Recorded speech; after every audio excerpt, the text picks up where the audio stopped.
product of square roots. This is my favorite. Oh, did I say that already? I'm recording myself now, so.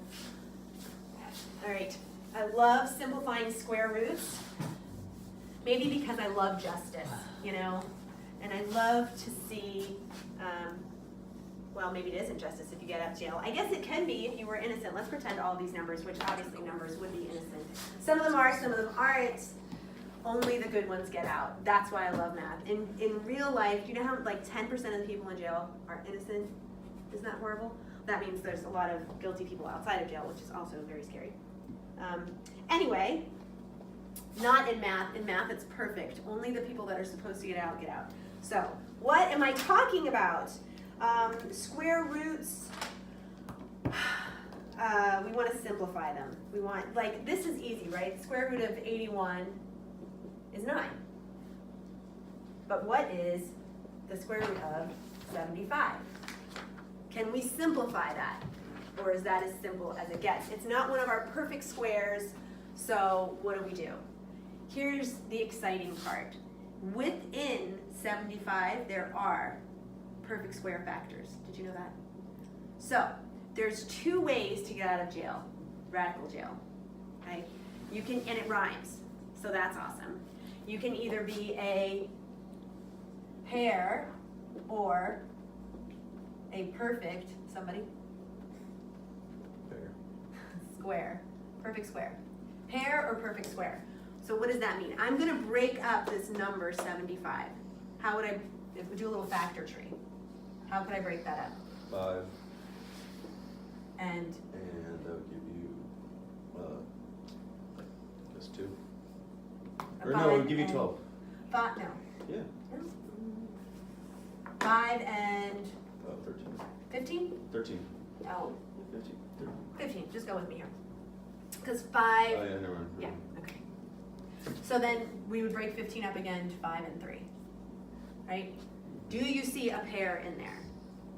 A pair of numbers? 5. So here's the thing. For every pair of numbers, only one makes it out. Sad but true, okay? So a pair of 5s, so for every pair, one makes it out, and what's left inside jail there? The 3. So that is the simplified version of square root of 75. Now when I say a pair or perfect square, okay, if I were to look at this 75, Diana, did you have another way to break that up? Instead of 5 and 15? 3 and 25. It's like you're in my head. 3 and 25. So, do you have a perfect square? Yeah. What's the square root of 25? 5. So you can also just go, the 5 gets out because it's the square root of 25. So a pair or a perfect square. Same answer, right? 2 ways to do it. Don't you love that when there's more than one way to skin a cat? Who's skinning cats and why do we need that expression? Have you ever heard that? Yeah. All right, anyway, let's do another one, shall we? So that was practice problem A. Practice problem B is the square root of 200. So we're going to do the same thing. We're going to break it up using our factor tree. So, Talia, what can I do there? 10. 20.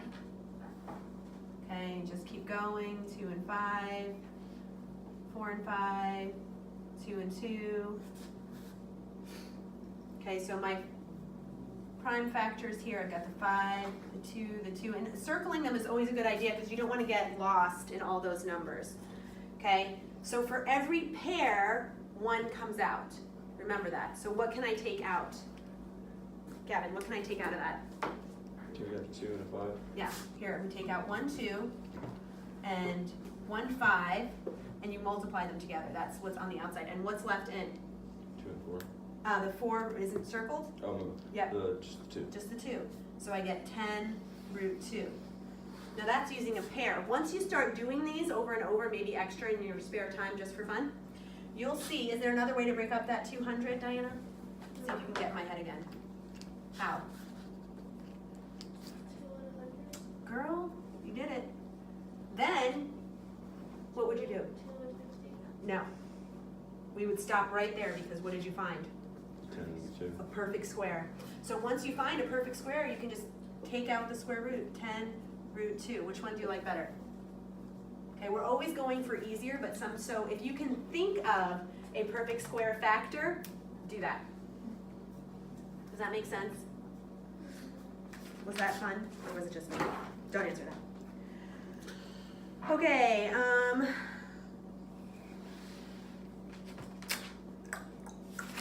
let's go on to, what was that?